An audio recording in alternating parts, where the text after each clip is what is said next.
Hey everybody, welcome to Coffee and the Crusades. Ask Me Anything About the Crusades, the new Real Crusades History live streaming show. I've got my coffee right here, so I hope you guys are ready to go with your coffee as well. And I have with me, for the first time on this new show, I've got a guest, and it's a very fitting guest, Dr. Helena P. Schrader, who is a longtime Real Crusades history contributor.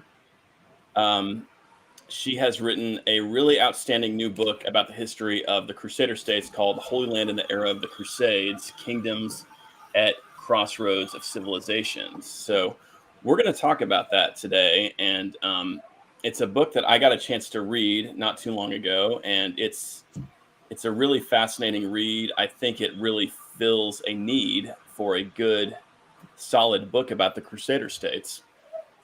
So Helena, thanks for being here. Welcome to Coffee and the Crusades. It's wonderful to be here. It's good to be back. All right. Yeah, it's been too long. I mean, I know I went a long time without doing any live streaming at all, and I'm trying to do it more regularly. And I'm the one who moved to Greece, so it's difficult to connect time-wise, and it's difficult with technology and everything else. So it's certainly not your fault, but it's we haven't had a live talk for a long time. Well, I think it works out pretty good with us too, because I'm doing this kind of mid to late morning, just because that works better for my schedule, and that comes out to sort of dinner time for you, or kind of like right after dinner time for you, which is probably absolutely good. Perfect. It's a good time. All right, and we got Scott in the chat saying hello. Oh, great. What's going on, Hi, Scott? That's his kitty icon, apparently. And a lot of people saying hi to you. From John, he says, welcome, Helena. Great. And let's see. Got Rand? No. Not yet. Okay. Lambert says, I will say I'm excited to hear Helena today. I find her to be an excellent contemporary historian that is able to translate scholarship in an easy to understand way. Well, thank you, Lambert. Thank you. Yeah. And I think maybe before we get into the content of the book, I think that's one of the most important things that I want people to know about the book, is that I got the idea of it because I was reading so much scholarship that was in contrast or conflicted with what seemed to be the popular view that was out there. And I realized that a lot of the scholars were talking to each other. Many of the things that you find about the Crusader states are in relatively obscure academic publications or anthologies, or they're in very, very expensive books coming out from Routledge and places like that, which the average person just can't afford. They're $50, $60. And so a lot of the academic knowledge about the Crusader states, which is to be just going past the general public. So I wanted to write a book that which would bring together all of this really very intense and very exciting new modern scholarship on the Crusader states. A lot of it coming out of Israel, a lot of it coming from archaeology and art history, not from standard histories. And I wanted to bring it together and put it into a form, an accessible, affordable form that would make all that scholarship available to the average reader. Yeah, one of the things that really struck me about your book, and this is something I think we've kind of been talking about for a while, is there was this older idea about the Crusader states that they were kind of a remote, maybe even somewhat backward outpost that was embattled by combat and didn't really have time or inclination for culture or for high levels of civilization, that they constantly mistrusted all the different peoples living under the domain of the Crusader states. I know that that's kind of one of the old cliches from our good friend Stephen Runciman, the idea that not only did the Muslims mistrust them, but the other Eastern Christians did as well. And one of the things I really got from your book was what a cooperative effort the Crusader states were between the Latins as well as the various Eastern Christian groups, the Armenians, the Syrians, etc. And one of the most dramatic things about that new insight is that it's come from the Armenian and the Syriac sources. In other words, whereas in the 19th century, Crusade historiography was revolutionized by looking at Arab sources and Muslim sources. What's really happened in the 21st centuries is people started looking at the chronicles and the works, even poems and things and letters written by the native Orthodox Christians of the region. And that's what shattered this old 19th century view of the Latins being an alien, almost apartheid society oppressing the natives. And it's deep. I really want to stress this, that the way we revise, the reason that revisionism came about is because of people looking at what the native Christians themselves wrote about the Crusaders or about their Frankish lords. Yeah, and I know we'll kind of be jumping ahead of ourselves. Let me see what I've got for my next.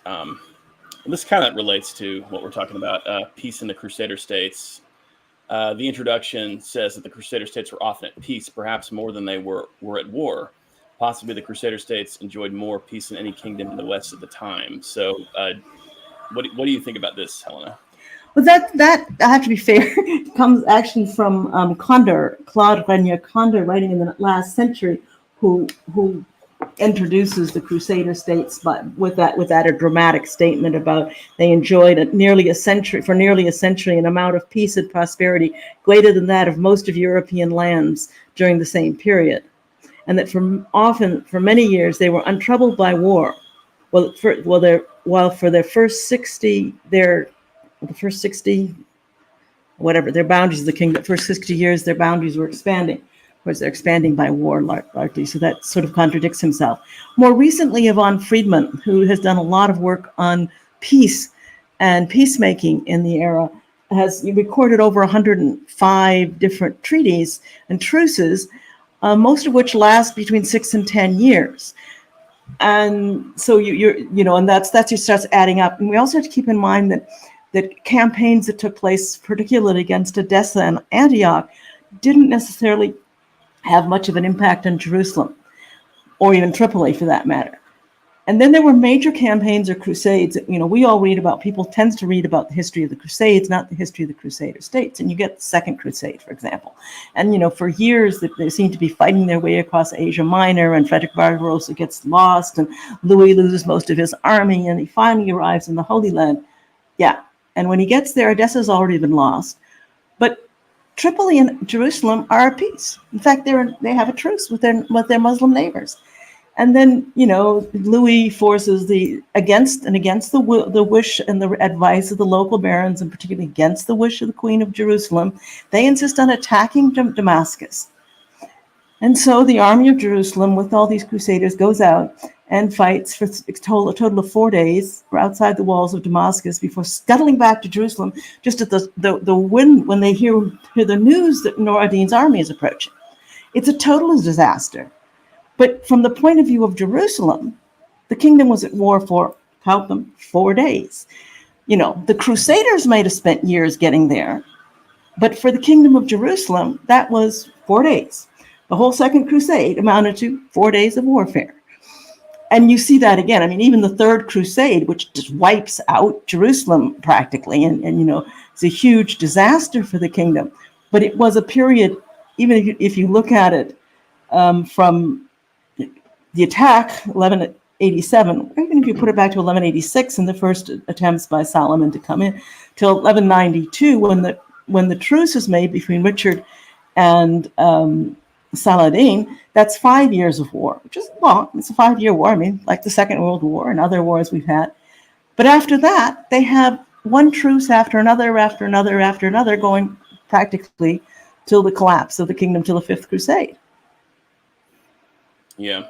I remember reading somewhere recently that there were often, I think this might have been in Bernard Hamilton's book, actually, there were often merchants that were traveling back and forth, even in the midst of campaigns, and they would kind of just go around the campaigning Saracen and Christian armies. That's one of the things Jubail, traveling from Muslim Spain, going on crusade to Mecca, he makes this very dramatic statement about the armies are fighting each other, but merchants are still passing back and forth with complete safe contacts between both kingdoms.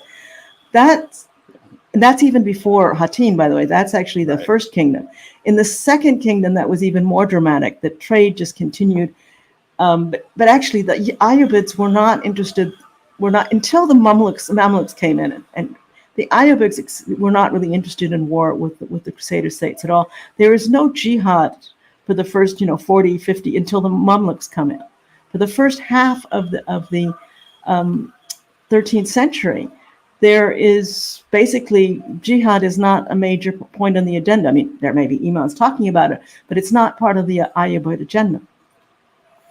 Yeah, and some people are getting some questions in already, and if we'll get to some of that in just a little bit here, guys. I want to kind of look at a couple more of our prepared topics here. So the Holy Land prior to the Crusades. This is something I find kind of interesting. Like, what was the Holy Land like before the First Crusade?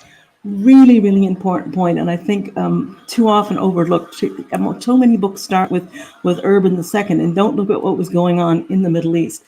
What's really important to remember is that the great golden age of the Arab culture was already over.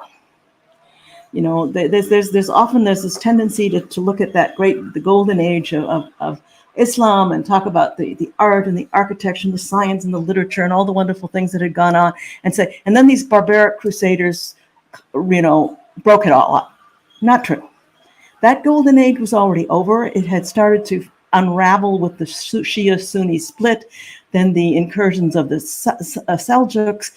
By the time, throughout the 11th century, you see all of those, the liberal flourishing of art, science, literature, architecture is already on the decline.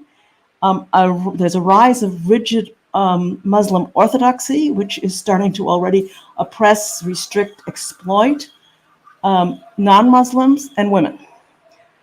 And in the Holy Land itself, we have to also, really visualize this. The native population had been decimated by the conquest and enslavement. The region had become comparatively depopulated. While some cities continued to sort of carry on as secondary, unimportant cities, other cities completely decayed. Ramla was basically totally depopulated. It was already being overtaken by desert when the Crusaders arrived, and it had been a major flourishing city. Roads, irrigation systems, mills had fallen to ruin because the conquerors, the Arabs and the Turks, were essentially nomads. They brought herds of goat, sheep, and camel, and they let them wander all over those irrigation ditches and ruin them. And they, of course, grazing animals pull up the plants by the root. Desertification, the desert was reconquering most of the coastal regions of the Levant by the time the Crusaders arrived. Entire regions had become depopulated and desertified. And the rural population, you can say Christian population, had become so impoverished, they were not producing anything in excess. They were basically involved only in subsistence farming. And while that's happening in the Levant and in what we call the Holy Land, the cultural centers of Islam, of course, were elsewhere. They were in Damascus, they were in Aleppo, they were Cairo, they were Mecca. Please note, Jerusalem was not mentioned once in the Quran. Go and read it yourself if you don't believe me. In the 11th and 12th century, it was not agreed that Jerusalem was the scene of Muhammad's night journey. It was not agreed among Islamic scholars that Muhammad had ascended to heaven from Jerusalem. That came later into the tradition of Islam. In medieval Islam, Jerusalem was a tertiary city after Mecca, Medina, Baghdad, Cairo, and many other places. So there wasn't a lot of emphasis on Jerusalem in the Arab world. Now, the local rulers of Jerusalem did their best to try to make it a tourist attraction, and they tried to dab it up, and they built these nice, pretty buildings. And, the local rulers had an interest in attracting pilgrims, tourists, read income. So they tried to make the point, well, Jerusalem's really important, and it's also an Islamic city, because there were people at the time who were actually discouraging tourists, Islamic tourists, saying, "Oh, Jerusalem, it's a Christian pit. It's a Jewish, swamp. You don't go there. Good Muslims don't go to Jerusalem. That's a bad place." So the local rulers said, no, no, no, we have all these other things. There's Abraham here and got all these other traditions. It was a very economically oriented attempt to try to refurbish Jerusalem on the part of local rulers. And they was partially successful. Nowadays, you'd think that Jerusalem was very important. I say, read your Quran. It's not even mentioned. Yeah, I think when the First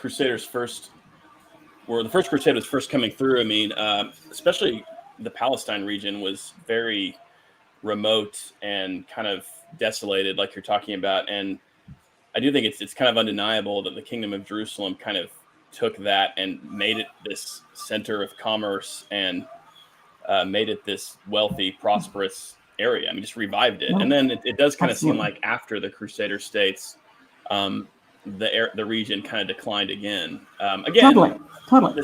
I think this does have to do with the orientation of the various Islamic powers. Baghdad, Cairo, places like that are just more important. I think the only area that was really probably still kind of a major urban type area was stuff more in Syria, like Antioch and that region. There was still a lot of economic activity, and there were Christians there. But even I think Antioch even improved quite a bit economically over the course of dramatic. The Crusader states, because they became the center of the Christian world, it wasn't just the Franks living in the Crusader states that contributed to their wealth. Their wealth was dependent primarily on trade. Obviously, it became the entrepot. It became where all the goods of Asia and Arabia passed through the Crusader states on their way to the West. The Crusader states benefited economically from the fact that Europe was in a period of flourishing and economic development. Western Europe was going through the High Middle Ages. There was an expansion of the middle class. There was expansion of trade. Western Europe was booming. There was a huge demand for the luxury items that the Crusader states could provide. So there was a huge amount of trade going out of the Crusader states, which obviously the locals could tax, but also, I mean, the Arabs are benefited from. That's why I'm saying the Ayyubids actually didn't want to destroy the Crusader states for the first half of the 13th century. But throughout the 200 years when the Crusader states occupied the Levant, they benefited from, as I say, the demands of Western Europe for the products that they could supply. The decline of the Crusaders, and they also benefited from this huge tourism trade. And I was being a little facetious. I mean, the Islamic rulers would have liked to have tourists, but Jerusalem just wasn't that important. For the Christian world, the entire Christian world, not just the Latin Christian world, we mean Ethiopian Christians and Armenian Christians and Byzantine Christians, Jerusalem was the center of the world. And the numbers of Christian tourists or religious tourists or Christian pilgrims that went to Jerusalem annually was in the tens of thousands, which for an age where the populations weren't much over 1 million, that's huge. There was a huge, and so there was trade in terms of selling olive oil and spices and opium, great trade, and silks and gold and ebony and ivory and porcelain. I mean, they have evidence that Chinese porcelain passed through the Crusader states in this period on its way to Western Europe. So that booming, but when the Mamluks take over, they destroy the cities and they destroy the economic base quite consciously. The Mamluks were religious fanatics. They were not interested, as the Ayyubids had been, in protecting that trade. They consciously destroyed it. They consciously destroyed Antioch, like the Mongols before them that destroyed Aleppo. I mean, in Damascus, Baghdad, there's a huge destruction which occurs at the end of the second half of the 13th century, which is both Mamluk and Mongol induced, and it leaves the region devastated for centuries afterwards. Okay. So we've kind of looked at some of this already, strengths and weaknesses of the Crusader states. Huge question, obviously, but Helena, what do you think? What were some of the significant strengths and weaknesses of the Crusader states? I mean, that as long as the West dominated the Mediterranean and particularly controlled Cyprus, the Crusader states enjoyed this enormous geopolitical advantage that they could be resupplied and reinforced by sea. In fact, there were times when the Ayyubids particularly despaired, because it was particularly after Hattin, it was really good. They had this incredible victory. Sorry about that. They destroyed almost the entire kingdom. Only one city holds out. It should have been end game. End game, yeah. Right? Instead of that, What happens? All of Europe comes to the rescue, and they push them back almost to, and as I say, by 1240, the Crusader states are back to their old borders and actually have Jerusalem again. And it was like the eye of a sight. It doesn't matter. We can kill infinite numbers of the people. We can destroy their kingdom, and what happens? There are just thousands and thousands of these Christian fanatics ready to sail in and take over again. That was a major. Then, of course, they had these internal lines of communication. The Crusader states could move relatively rapidly. If they're attacked in Ascalon, they could go down, people from Tripoli could get down to Ascalon relatively quickly, whereas it was very hard for Saladin, for example, to move. He couldn't be attacking in Aleppo and be attacking in Damascus. In Damascus, yeah, which he was doing too. But he was more. He had such a large empire that he was fighting off, as I say, in Mosul and other places. So the dispersion of his empire meant that he had large numbers of troops, theoretically, but they were diverse troops with diverse interests, and it was harder for him to keep them together. The Crusader states, despite the legend and the usual talk about being divided, weren't. The Crusaders as a whole, even at Hattin, Tripoli is accused of treason. Guy de Lusignan and Tripoli were practically at each other's throats. They are reconciled. Tripoli obeys Guy's orders at Hattin. Yeah, you're talking about kind of the internal strength of the institution. The internal strength is that they really did come together and fight together. You have very few cases until the end, until it's dissolving, where the Crusaders actually did coalesce and they did fight together despite any inevitable internal differences. Whereas the Muslim states were much more fragmented. The fights between, the assassins, the fights between Shia and Sunni, between the caliphate in Egypt. The Crusader states exploited that. Of course, there was a decade when they were on the offensive, when they were helping, they were constantly actually exploiting the fact that the Muslims were fighting with each other and fighting against each other, and they would side with one side or another side, and normally they did it well. And then they made a terrible mistake at La Forby, and they get devastating defeat because they backed the wrong horse in an internal Ayyubid conflict. But for most of the time, for 150 years practically, they exploited those internal divisions in the Muslim camp to their advantage. Okay, so let's jump to. We already covered this a little bit, Western and Eastern Christians, but I do think this is a really fascinating question, the relationship between Western and Eastern Christians, which is something that you cover quite a bit in the book. Mm-hmm. So what do you think, Helena? We'll start with the fact that Urban called the Crusade. Now, Urban II called for the Crusades in part to rescue the native Christians. The Patriarch of Jerusalem saved the Crusaders from starvation outside of Antioch by sending supplies. When the Crusaders finally capture Antioch, they restore the Orthodox Patriarch of Antioch to his throne. They do homage to him. The Crusader states financed the restoration and construction of numerous Orthodox churches and monasteries. The number of Orthodox bishops operating in the Levant increased during the Crusader period. How is that oppression? Where's the idea that the Latins are oppressing the Orthodox come from? It comes from, actually, I can answer that, from some tiny squabbles between Latin bishops and Orthodox bishops about, who gets more a tithe from whom. Well, ignore that, because this is not a theocracy. And the people living in these states were living together. They were sharing the same churches. They're sharing the same confessors to a certain extent. And the most important thing to remember is that the Orthodox supplied the bulk of the armies of the Crusader kingdoms. Mm-hmm. Yes, people who are not loyal to a country don't fight for it. They don't die for it. Yeah. And the Orthodox Christians made up the bulk of the garrisons. They made up the bulk of the infantry. And on average, 50% of the cavalry in every battle were Orthodox. And you don't have Orthodox cavalry, by the way, without having Orthodox wealth.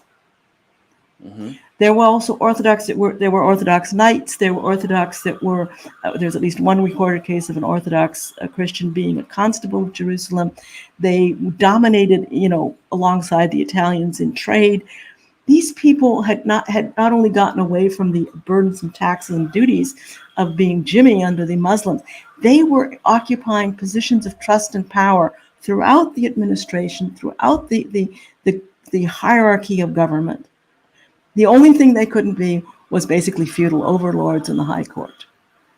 And at this time, in the 12th century, people understood, to the victor goes the spoils, and if you conquer and if you shed your blood to get where you are, well, that gives you certain rights.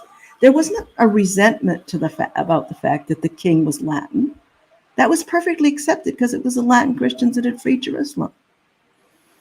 But of course, we've got Armenian bloodlines in the royal house. Of course. Queen Melisande herself is half Armenian. Her mother, who'd been Queen of Jerusalem, was Armenian. So that's another thing too we have to remember is that absolutely.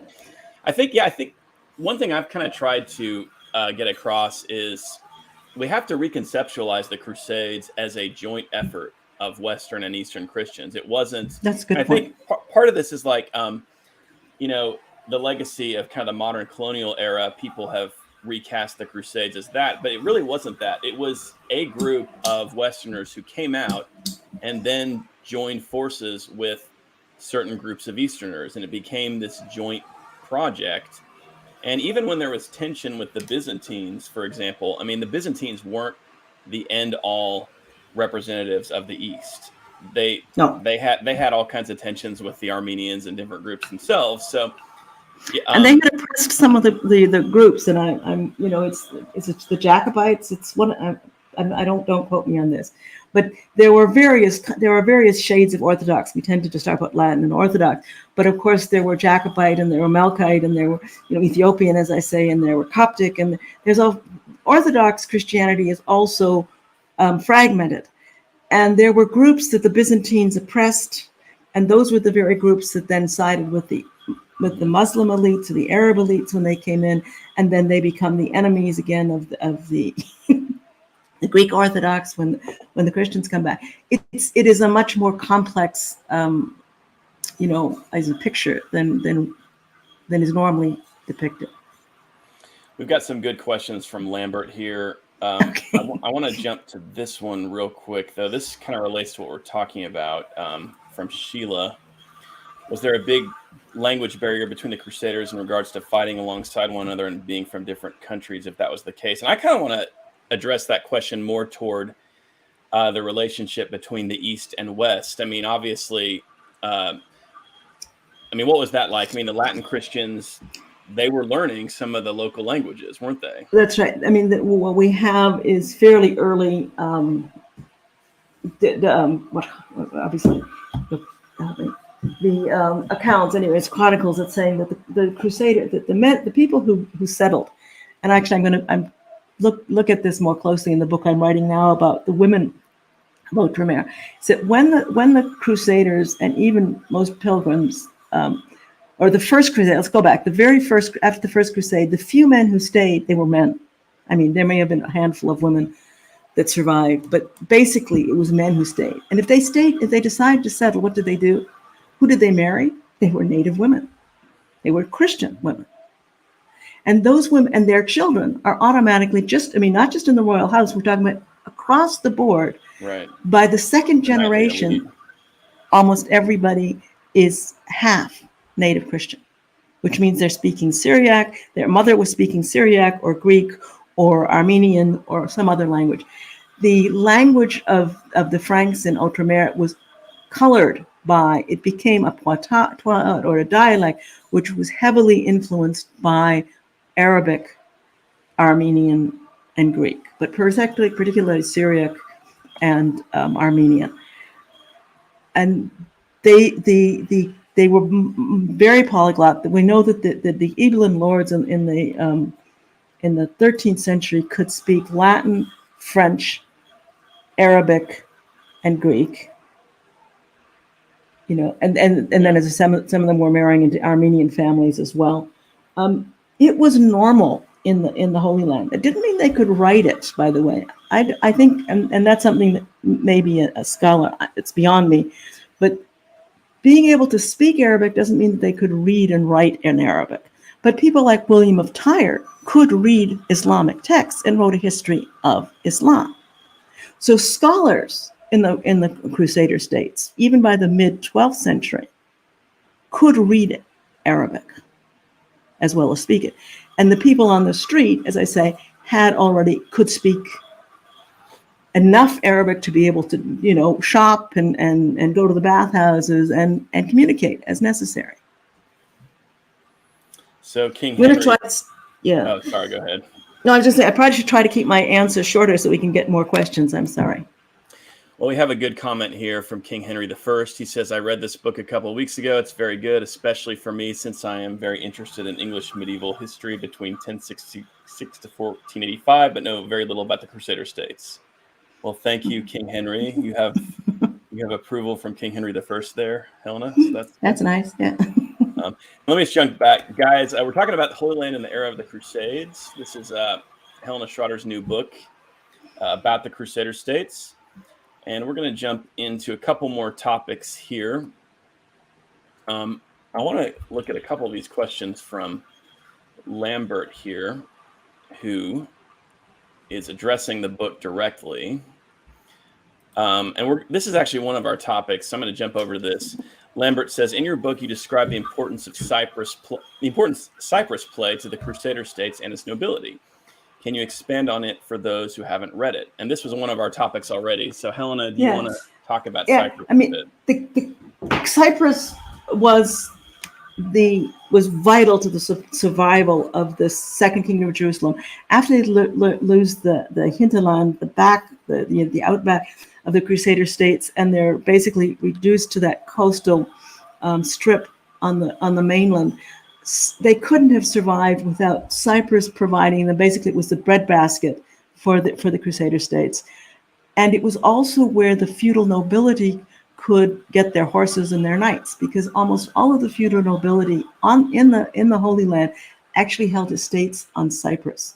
So that whereas it looks like, and this is the mistake of the 19th century historians saying, oh, well, they were just little urban elites and they weren't really knights at all because they lived in little cities and they didn't have, no, they didn't. I mean, like the Count of Jaffa owned huge estates on Cyprus. Cyprus is 100,000 square miles of territory. And it had a fairly small population at the time that it was a Byzantine backwater. It was a very small population when Richard the Lionheart took it, and it was resettled effectively by people who had lost their estates on the mainland of the Levant, so that the feudal elite drew their wealth largely from two sources. One was, of course, the trading, and that as I say, the urban kind of wealth that you see that makes the wealth of England or of Athens. But also they had huge estates which could support horses and knights and all of the things necessary for retaining a feudal elite and a feudal lifestyle. Otherwise, in addition to that, of course, Cyprus dominates the Eastern Mediterranean, and the control of the waterways between the Levant and Cyprus, as long as Cyprus was there and there were Christian fleets, which means Genoese and Pisan and Sicilian fleets controlling the waterways, the Levant was safe from attack from the rear. And of course, the existence of Cyprus enables the surviving Crusaders to withdraw from the Levant onto Cyprus.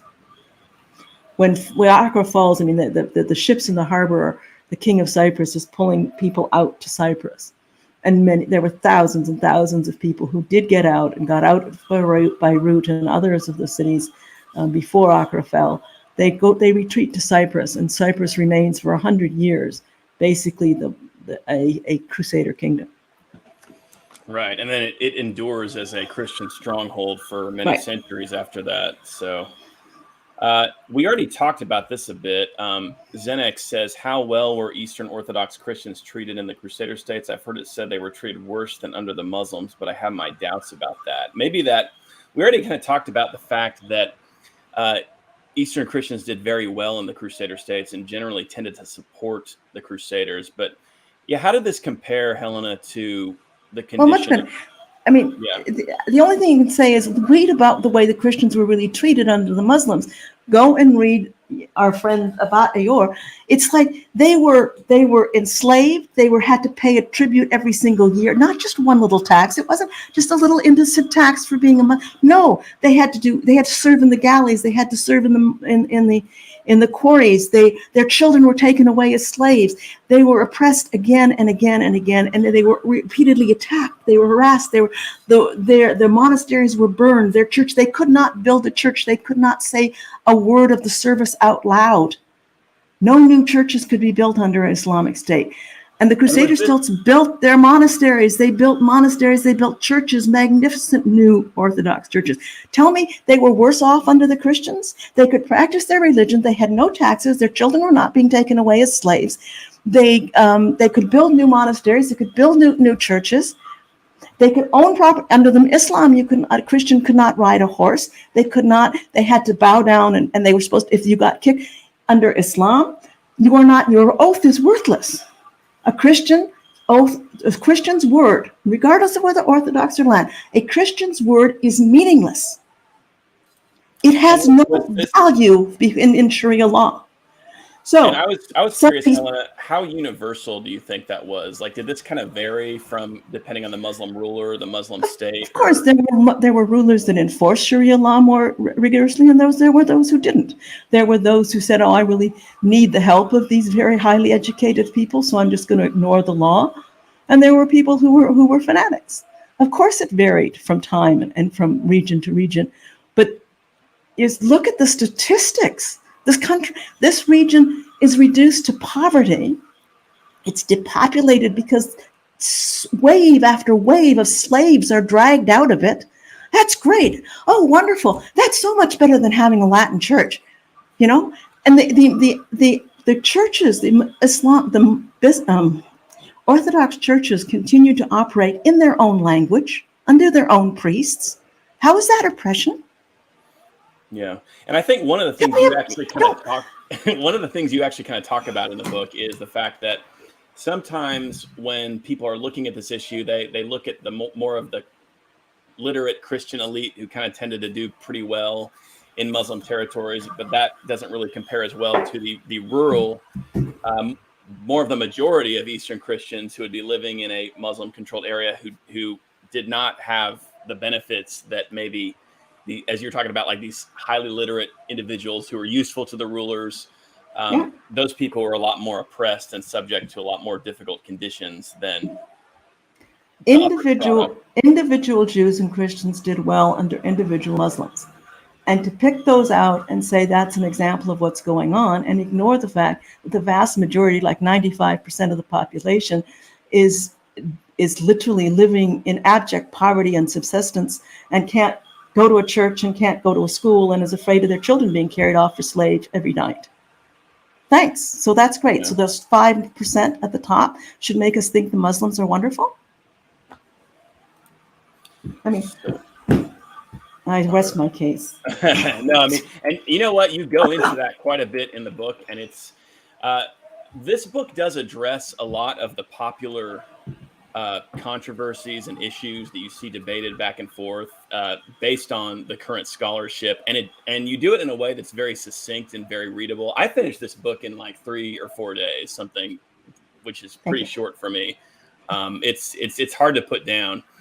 So, and one thing I kind of mentioned this in my review of it, but one of the things I like about your book is that you give some commentary on these different portions in the history. It's not just, I think some historians kind of try to avoid that and just give the facts or something, but you kind of give a little bit of breakdown of this stuff, which I find that interesting. I like it when an author does that and gives some of their views and their opinions on this stuff. So I'm free because I'm not working at a university, and I don't have to worry about offending my professors or my colleagues. Exactly. Yeah. But you've got, the PhD level credentials, so right. But so there we go. on a different topic. Right. Sure. Yeah. But you've got that research experience and all that. So.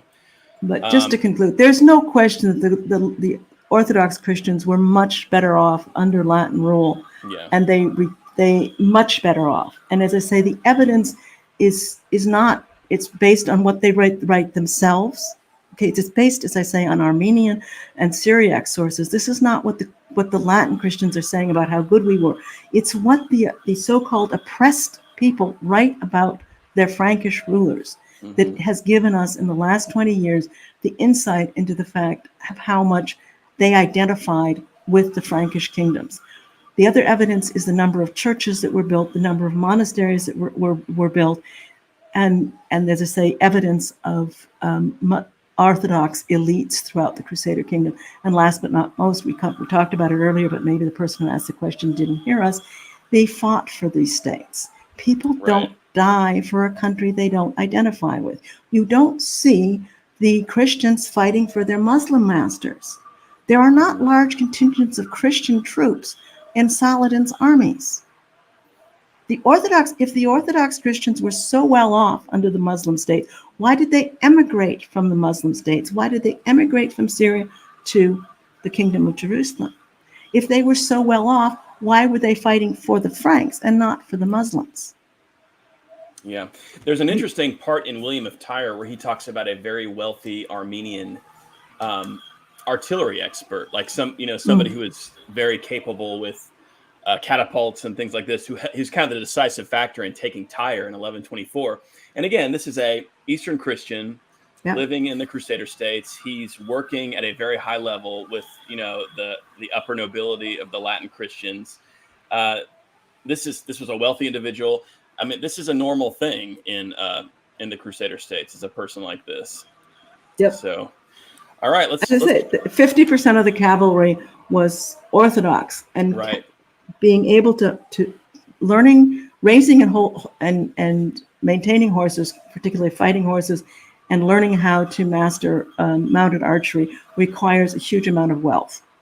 And I also think it's worth pointing out too that some of the division between the Orthodox Church and the Latin Church probably was getting blurred in the Crusader states. I mean, of course, the clerics are very conscious of this, but the reality is, like somebody like Queen Melisande, for example, she had her Psalter that contains both Orthodox and Latin,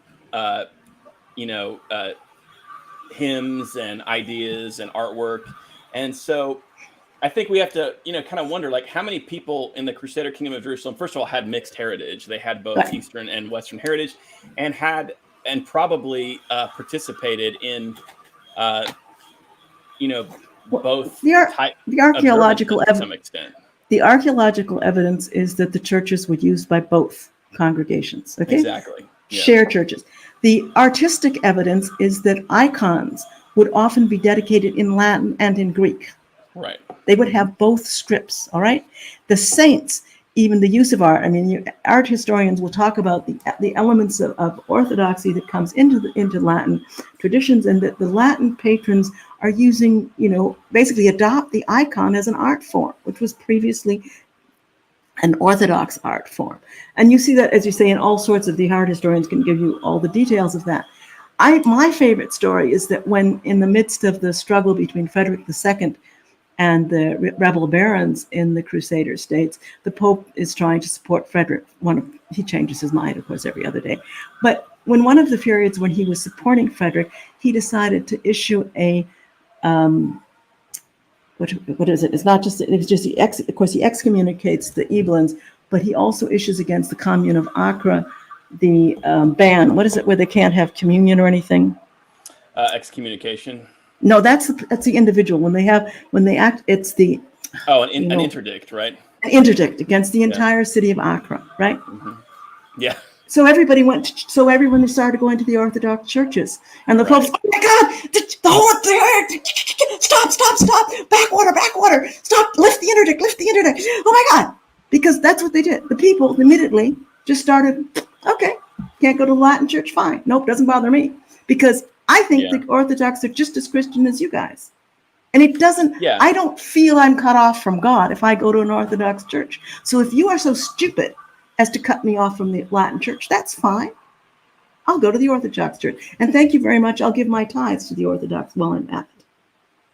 Yeah, I think the Latin church suffered from the fact that, and that's what you get in the church you get a lot of church clerics squabbling and screaming against the Orthodox because they were losing money. This had nothing to do with theology. This had nothing to do with Christ. This had nothing to do with the people in the Holy Land oppressing the Orthodox. It had to do with the people in the Holy Land basically saying, if you worship the cross, if you worship Christ, you're a Christian. And this squabbling between priests doesn't interest me. And that's what the king said, and it's what the barons said, and it's what the people said. And so the Latin Church, even in Cyprus, found itself constantly trying to get hold of property and tithes that were going to the Orthodox.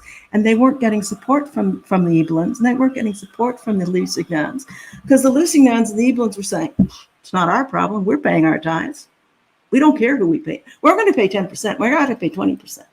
And if we're paying it to the Orthodox, we're not going to pay it to you, because they're just as Christian as you are. And that's where a lot of the bitterness of the Latin Church comes out in some of the chronicles against the Orthodox. But it actually reflects the fact that the normal people in the Holy Land didn't share their bigoted attitude towards the Orthodox. And in fact, as I say, in the 12th century, the Latin Church is not hostile to. It's the Latin Church in the 13th century. You start to try to you get a more militant church in the 13th century, which actually does start to want to convert people, and they run into granite in the Holy Land because the people don't accept it. As you say, their mothers, or their brothers-in-law, are Orthodox, and they don't see them as alien or heretical or what's some of the lesser words, whatever. So we're kind of getting into our last 15 minutes here, guys. Okay, sorry. This has been an awesome conversation. In fact, I was just thinking I'd like to have you come back next month, Helena, so we can do this again. Because I would like to keep talking about your book and get into some more of these topics. But I want to kind of give everybody a chance to just shoot some questions off at us now, so we can get as much audience participation as possible. And we actually have a really good one that even ties in with a previous topic we were going to talk about. And this is Zenex wants to know, could you talk about Byzantine emperors like Manuel I Comnenus and the relations of the Eastern Empire with the Crusader states, which again, this was one of our topics here you guys can see. So what do you think about this, Helena? I think we need a whole extra episode, and you probably need a different speaker. I mean, the bottom line is that it was complex. It was, there were periods of rivalry, there were periods of cooperation, there were periods of outright hostility. Obviously, there is the attack, there is the mercenary attack on Constantinople, which I refuse to call the Fourth Crusade. It was not a crusade. It was condemned by the Pope. The leaders were excommunicated. The term Fourth Crusade is an anachronism imposed by later historians. The attack on Constantinople in 1203 and 1204 was a mercenary action led by Venice, but it does result in the destruction of, or the short-term control of Constantinople and much of the former Byzantine Empire by Latin Christians, the establishment of a Frankish kingdom in those states in which I now live. And so there were periods, obviously, of severe hostility. But there were also periods of cooperation. The Byzantine fleets supported Alaric I in his campaigns against Egypt. The Byzantine, obviously there were two Byzantine queens of Jerusalem. It's a very, very complex relationship, and the problems are not all coming from the Latin side. The problems originate with the Byzantine attitude of being the center of the world, and neither understanding crusading nor the fundamental independence of the Crusader states, and a Byzantine attempt to always consider themselves an overlord over the Crusader states, which creates, of course, tension throughout the first decades of the history of the kingdom. Yeah, I think Manuel Comnenus is a good one to bring up because he was mostly in a strong alliance with the Crusader states. And I know that Bernard Hamilton kind of talks about how the death of Manuel and the fact that the Byzantine regime after that pretty much turned against the Crusader states did play a pretty decisive role in Saladin's attitudes and his willingness to invade the Kingdom of Jerusalem too. So Yeah, it's complex, and we won't get And into vicious it circus. too I mean, much. it's because of the Byzantine betrayal. It's the fact that they actually have treaty with Saladin, which Exactly, spurs yeah. a lot of the hostility and the hatred, and then the massacres of the Italians. That's even under Manuel I. But I there's think subsequent that's massacres. 1182, right? After Yeah, yeah. Manuel's dead, but There's an earlier one. There's oh, one okay. I under didn't even his. realize There's that. I think there's 1178. There's the first Ooh, massacre. Try to see if I can find it, which he sanctions to try to just okay. let off steam. And then there's the worst one under his successor. But the fact, yeah, I mean these things. Venice had a reason, had a legitimate reason for being angry with Constantinople. This isn't just pure conquest. Right. And then we have another good. This is from Lambert, who I know is also already a fan of the book. How advanced were the laws of the Kingdom of Jerusalem? How difficult would it have been for them to codify them? Which kind of ties into our topic here about the High Court. But yeah, what do you think about the laws of the Kingdom of Oh, Jerusalem, Helena? they're incredibly sophisticated, and that's one of the topics I really, really like, because it's one of the hardest things to do if you're a conqueror, is to come into a place and then to get the population to accept you as legitimate. And the Franks, being a very, very small minority at the beginning, and as you say, marrying into the native population, but ultimately they don't have a lot of.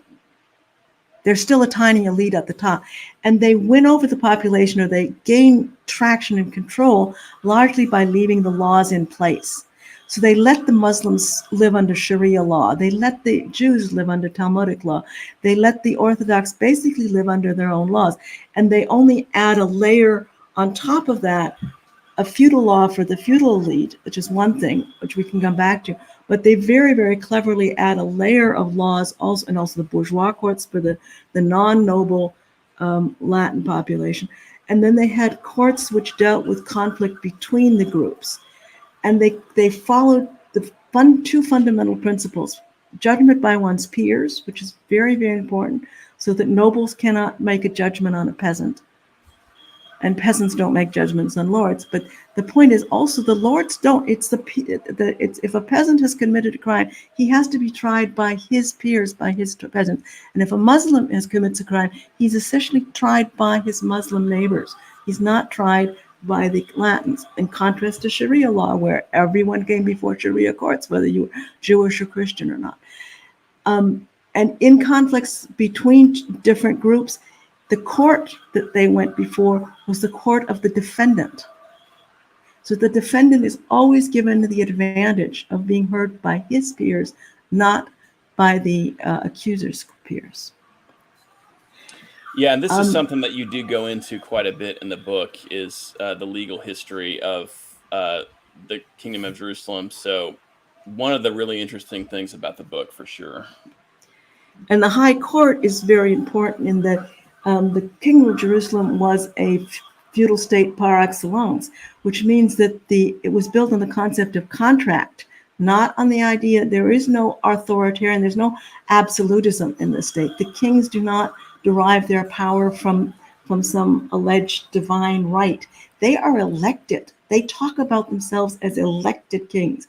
When they go to codify the laws, they stress the fact that the lords, the people on the First Crusade, they were lords, and they came together and they were equals, and they chose from among them their king. And that thereafter the High Court retains the right actually to choose the king. And yes, they came from hereditary monarchies. All the people who they came from the West. They were used to the idea of heredity, and therefore the kings and his relatives were always given precedent, but they didn't follow primogeniture exactly, and they chose several times a candidate who, because he was closer or nearer, rather than the classic case is when Amory de Lusignan is chosen as king of Cyprus rather than his elder brother. And they also could force kings to do things. They forced Almeric I to divorce his first wife, or to set her aside, because they refused to have Agnes de Courtenay as Queen of Jerusalem. They forced They forced Baldwin IV to take up his crown again when he was dying, because they refused to have Guido Lusignan as their king, as their regent. These barons are powerful, and they could force the king to do that. And they also determined who the heiresses married. It was the high court, not just the king alone, who decided who his daughter married. Very, very powerful, and more powerful than the English Parliament or the English House of Lords at this time. Mm-hmm. One of the historians, I'm forgetting who it was, said that the situation in Jerusalem is what the lords at Runnymede would have liked England to have. Mm-hmm. All right. I remember Runnymede, the Magna Carta was written in the midst of this time, in the 1215, whatever it was, when the Crusader kingdoms were at their prospering. Let's say they weren't their height, but they were certainly still quite viable. And we'll take a few more questions here, guys. Zytron says, how much of a part, if any, did the Muslims have in the upper ranks of the Kingdom of Jerusalem? They didn't. Virtually none. Yeah, they didn't have a part in that, because the Muslims could live according to Sharia law. They could build new mosques. As I say, Christians could not do that in Muslim countries. Christians could not build a new church. They could practice their religion publicly. Christians could not do that in a Muslim state. And they could go on the Hajj. They could publicly leave. They could get permission to leave their estates and go on the Hajj. That was recognized. But they did not have any role in the military, the administration, or in any other form in the elites of the Kingdom of Jerusalem. Right. And, that's just the way things worked. I know that Bernard Riley, in a book about Spain, said that religion, Christian, Muslim, Jew, was above all the overriding thing of importance for a person's identity beyond any other aspect of their identity. He was talking about Spain, but that really applies throughout the Mediterranean world at this point. I mean, correct, but with the caveat that the Christians, and this is quoting the Armenian patriarch, that the Latins recognized anyone who worshipped Christ as Christian, and that was enough. You did not have to be a Latin Christian. And so Christianity, Judaism, and Islam were different, and that defined your identity. But there wasn't this total, hierarchy among the Christian religions that is sometimes implied or claimed. And Scott wants to know if defendants were considered innocent until proven guilty. Yes. And that was an easy one. And Lambert we'll take one more question from Lambert here. Can you go over your opinion that the Crusader states acted as custodians of the Holy Land? No, that would be we not at this late date. I mean, that role of being the custodian was what justified their constant and almost nagging the West for money and troops. Because if they had been allowed to simply be a normal kingdom that wasn't actually building these huge monuments, which were extremely expensive, and defending, the pilgrims, etc., it would have been a different equation. But they were the custodians of the Holy Land, and they were invested in protecting the monuments and the sites of Christ's Passion, and that justified their continual nagging. But it also it actually helped them, because it was that the Crusades came because all of Christianity, particularly Western Christianity, did identify with Jerusalem as the heart of Christianity. Absolutely. Okay. All right, guys. Well, I think that kind of is a good stream for us today. Helena, this has flown by as I knew it would. It's always interesting to get you on here and talk to you about this stuff. Just to remind everybody what we're talking about today, this is Helena's new book, The Holy Land in the Era of the Crusades, Kingdoms at the Crossroads of Civilizations, which is a book that really covers the history of the Crusader states in a really succinct and interesting way. So I hope everybody will pick it up. We do have a link down below in the description where you guys can check it out on Amazon. And please leave a review as well to let everybody know what you think of the book. So thanks again for being here, Helena. Yeah, well, thank you also everyone for checking in. All right. Excellent. Okay, we'll talk to everybody soon. And like I said, I'd like to have you come back next month, Helena, and you can be my second guest on the live stream if you would do that. Okay. What do you say? Okay, fine. I don't know if you want to narrow down the topics more, or what do we want to do, but yeah, we'll just open it up to questions. Well, the thing that works best on these is kind of to come up with some basic stuff and let the audience play off it. And, we'll come up with some other things that we didn't hit on the last stream, like maybe talking about the Ebelins a little bit more and some of the other aspects of the book. And we'll do that. I think that'd be fun. Okay. So about 60. All right. Let me know when you have a date, that whatever we can think of, and we'll work on it. As you say, the timing works really well this way. And it's always Absolutely. Tuesday, is that it? Tuesdays and Fridays is when I do this. Okay. I'm committed to that schedule. So okay. Tuesday's right. Probably better for me. So let me know when you've got a date and we'll work it out. All right. Well, thanks everybody for listening. Thanks for all your kind words. You bet. I genuinely loved the book, so I can certainly recommend it. All right. We'll talk to everybody soon. Thank you. Okay. Bye-bye.